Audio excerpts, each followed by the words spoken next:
Hello students, welcome to our physics class. This is current electricity part 3. In the previous class, we learned about Ohm's law and some very important terms connected with Ohm's law. What is the statement of Ohm's law?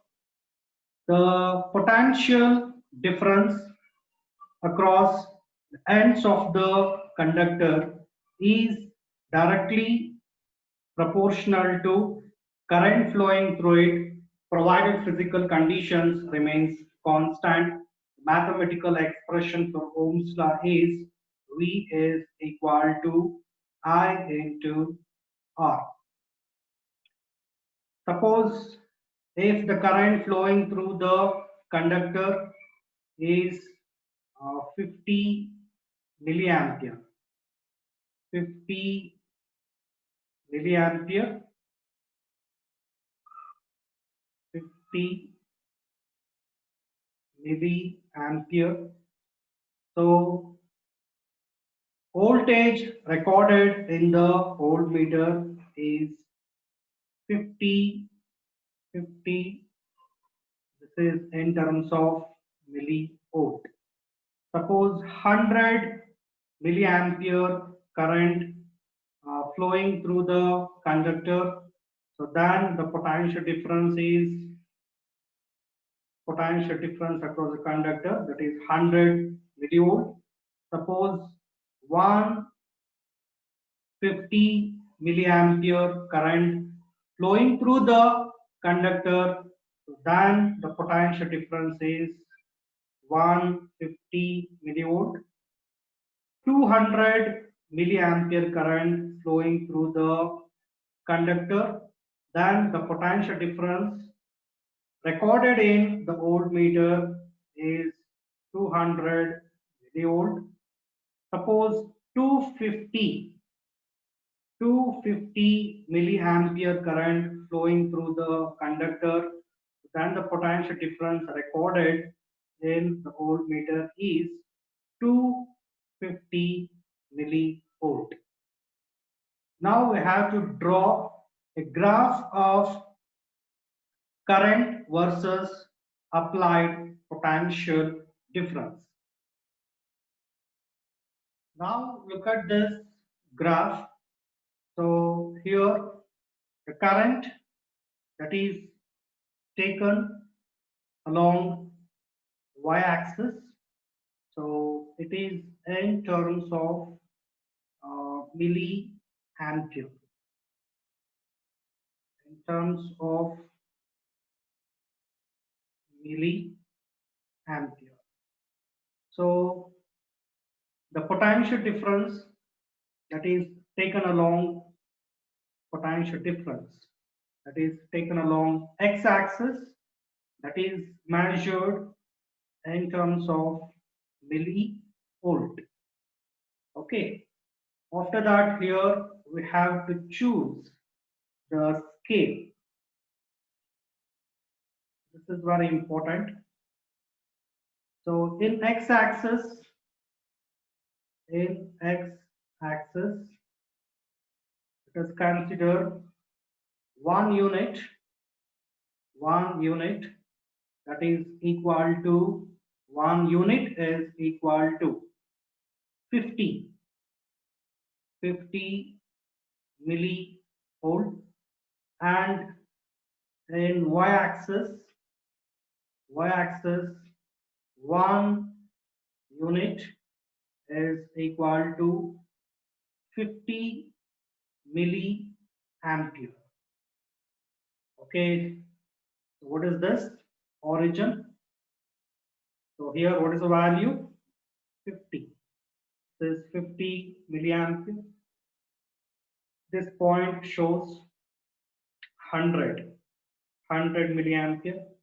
This one is 150 milliampere, and then 200, and the last one is 250 milliampere. So here in x-axis, one unit is 50 millivolt, So this point represents 50 millivolt. This one represents 100 millivolt. This one represents 150, and this one is 200, and this is 250 millivolt. Okay, so this is the first point. This is 50 milliampere, comma 50 millivolt point, and this is 100, comma 100. This one is 150, comma 150. This is 200, comma 200 point. This is 250, comma 250. Okay.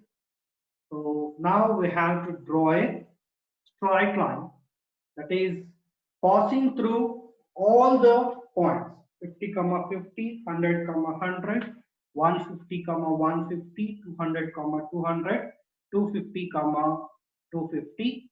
So now here we get a straight line that is passing through the origin. So this graph is very important. So actually slope of this graph, let us consider just 2 points here. This is point A. This one is considered as the point B. So what is the meaning of slope? Slope is the ratio of vertical distance divided by the ratio of vertical distance divided by horizontal distance between any 2 points on a straight line. So let us consider here the slope, that is m, is equal to the vertical distance is BC and the horizontal distance, that is AC. So what is the value of BC here? BC is 200 minus 100, that is 100. 100, what is the unit? It is milliampere. And what is the value of AC?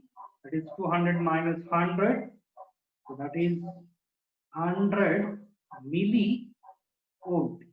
So 100 milli get cancels.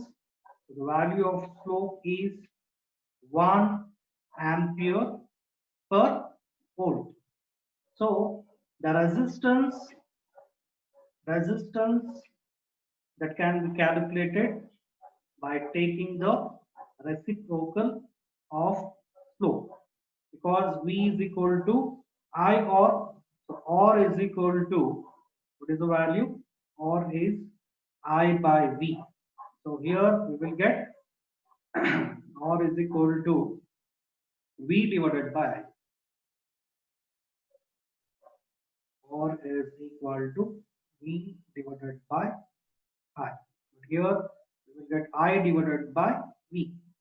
So that is why we have to take the reciprocal of slope. So R is equal to 1 divided by M. 1 divided by, what is the value of M? M is 1 ampere per volt. So R is equal to 1 volt per ampere. So volt per ampere, volt per ampere, or ohm, that is the unit of resistance. So finally we will get here resistance of the conductor, that is exactly equal to 1 ohm. Okay, so what is the meaning of ohmic material and non-ohmic material? That is very important. So ohmic material means ohmic material. Ohmic material means the materials which obey the Ohm's law. So such type of materials are called ohmic materials. For example, metals. All metals are ohmic materials. And what is the meaning of non-ohmic material? That is also very important. Non-ohmic material. Non-ohmic material. So material which does not obey Ohm's law. Material which does not obey Ohm's law are called non-ohmic material. For example, PN junction. PN junction, that is non-ohmic material. Okay, and the next very important term, that is ohmic device. Ohmic device. Ohmic device. Ohmic device means devices which obey the Ohm's law. Devices which obey Ohm's law are called ohmic devices. For example, galvanometer, ammeter, voltmeter. So these are ohmic devices. What is the meaning of ohmic material? Material which obey Ohm's law. Non-ohmic material, material which does not obey Ohm's law. Ohmic devices, devices which obey Ohm's law. Or electrical devices for which a graph of resulting current versus applied potential difference gives a straight line passing through the origin. So such type of devices are called ohmic devices. Otherwise, the devices are called non-ohmic devices. So that is another statement of ohmic device. What is that? Electrical devices for which a graph of resulting current versus applied potential difference gives a straight line, must give a straight line. So that is passing through the origin. Such type of devices are called ohmic devices. Otherwise, the devices are called non-ohmic devices. Non-ohmic devices means devices which does not obey Ohm's law. For example, so non-ohmic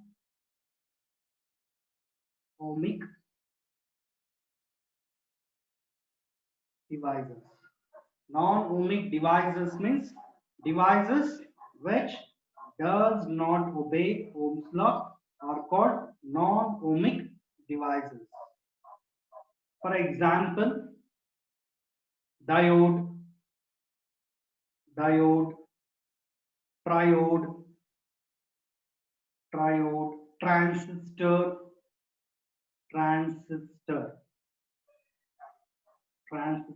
thermistor, PN junction, vacuum tubes, discharge tubes. So those are the examples for non-ohmic devices. So these terms are very, very important. And the next very important topic, that is limitations of Ohm's law. What are the limitations of Ohm's law? It is very important. So the first limitations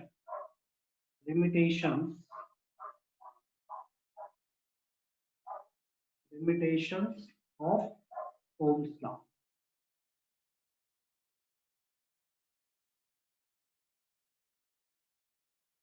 Okay, so the first limitation is Ohm's law is applicable in case of only metallic conductors. Ohm's law is applicable in the case of metallic conductors only. So Ohm's law that is not applicable. Ohm's law is not applicable for diode, triode, transistor, thermistor, PN junction, vacuum tubes, discharge tubes. So that is the limitation of Ohm's law. The first one is Ohm's law applicable in the case of only the metallic conductors.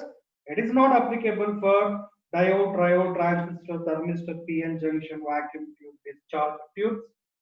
And the third limitation is the Ohm's law holds good only if all physical conditions, that means temperature, pressure, strain, that should be kept constant. So Ohm's law is not valid for very high temperature and very low temperature. So any change in temperature. So these are the four very important limitations of Ohm's law. Number one, what is that? Ohm's law is applicable in the case of only metallic conductors. It is not applicable for diode, triode, transistor, thermistor, PN junction, vacuum tubes. And Ohm's law holds good only if all physical conditions remain constant. And Ohm's law is not valid for very high temperature, low temperature, or any change in temperature. Actually, in all the trials, we get the value of resistance, that is 1, right? Even the mean value of resistance is also 1 ohm. Okay, the next topic, derive the expression for current in terms of drift velocity, or obtain the relation connecting between current and drift velocity, or derive I is equal to NEA VD, where the symbols have their usual meaning. Okay, so this is the first very important 5-mark derivation in this chapter. This is a very important 5-mark derivation. So first here, let us consider a cylindrical conductor that is having uniform cross-sectional area A. A is uniform cross-sectional area of this cylindrical conductor. So let us consider L be the length. L be the length of this cylindrical conductor. So L is the length of the cylindrical conductor. A is uniform cross-sectional area. Okay. So now the cylindrical conductor that is connected to a battery. So what happens? Immediately the electric field is set up across the ends of the conductor, and free electrons inside the conductor begins to move in a direction opposite to the direction of applied electric field. So let us consider V be the applied potential difference across the ends of the conductor. Due to the electric field, the electrons inside the conductor get accelerated in a direction opposite to the direction of applied electric field. Due to this acceleration, the free electrons gains extra velocity, but that is very short time because the accelerated electrons collides with other free electrons or ions in the conductor. During that collision, the extra velocity gain is destroyed, and finally the electrons acquire a very small velocity, right? That is called the drift velocity. That is in a direction, drift velocity direction is opposite to the direction of applied electric field. What is the meaning of drift velocity? Drift velocity means the average velocity with which the free electrons in the conductor get drifted in a direction opposite to the direction of applied electric field. So first here, let us consider N. So what is the meaning of N? N be the number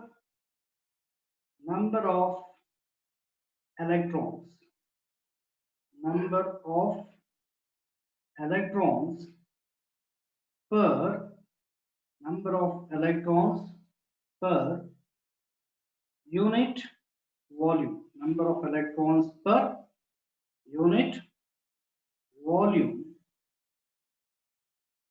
of the conductor. N with the number of electrons per unit volume of the conductor. This is also called electron density or simply number density. Okay, then what is the total number of electrons inside the conductor? That is very important.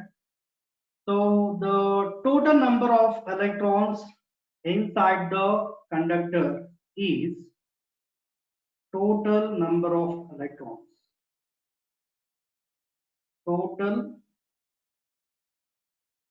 number of electrons. Total number of electrons in the conductor.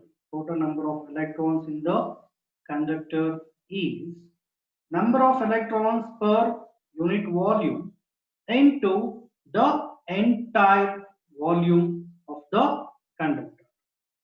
So what is the volume of the cylindrical conductor?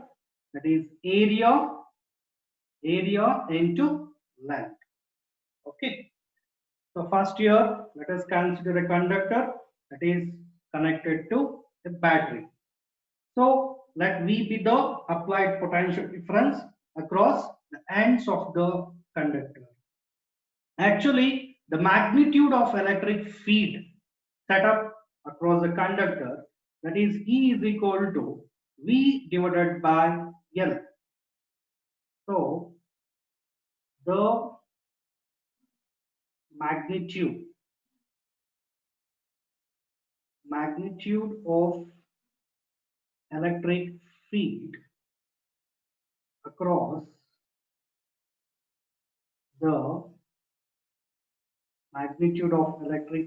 across the conductor is E is equal to V divided by L. Okay, after that, let us consider E. If E is the charge, on each electron, then what is the total charge? Total charge or net charge in the conductor. Total charge in the conductor. Actually, the charge is quantized, that is integral multiple of basic charge. So integral multiple. So here integral multiple is NaL. So here NaL is total number of electrons inside the conductor. So N means number of electrons per unit volume of the conductor. So total number of electrons is NaL. This is total number of electrons inside the conductor into the charge of electron. So what is this? So this is the total charge inside the conductor. Okay. And after that, we have to calculate. So what is the time taken by the electron to cross the conductor of length L? Time taken by the electron to cross a conductor of length L. Actually, electron is moving with drift velocity, right? Vd, that is equal to displacement divided by time taken. So time taken is L divided by Vd, right? So the time taken by the electron to cross a conductor of length L is L divided by Vd. Okay. So the time taken by the electron, time taken by the electron to cross the conductor, cross the conductor.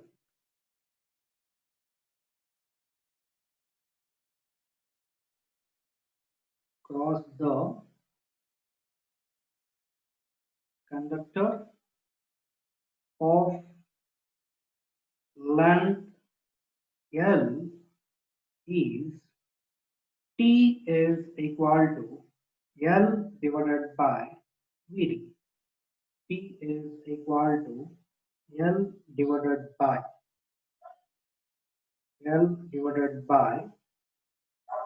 Vd. Now call this as equation number 1 and call this as equation number 2. Now by using the definition of electric current. So what is the meaning of electric current? It is total charge flowing divided by time taken, right? So I is equal to total charge flowing in the conductor. Total charge flowing in the conductor is NaN into E. Let us consider this one as Q is equal to E into NaN. Call this as equation number 1.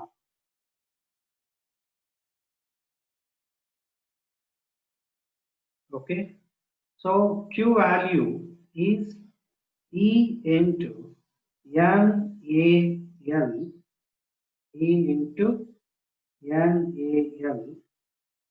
divided by T. What is the meaning of T? Time taken by the electron to cross a conductor of length L. That is L divided by Vd. L divided by Vd. So L get cancels. Finally, we will get I is equal to N T A. So 1 by Vd is shifted to the numerator. That one becomes Vd, right? I is equal to N E A Vd. So I is equal to N E A Vd. So this is the mathematical expression for electric current in terms of drift velocity. I is equal to NEA. I is equal to NEA Vd. So how does the electric current depends on the drift velocity? Electric current actually it is directly proportional to the drift velocity.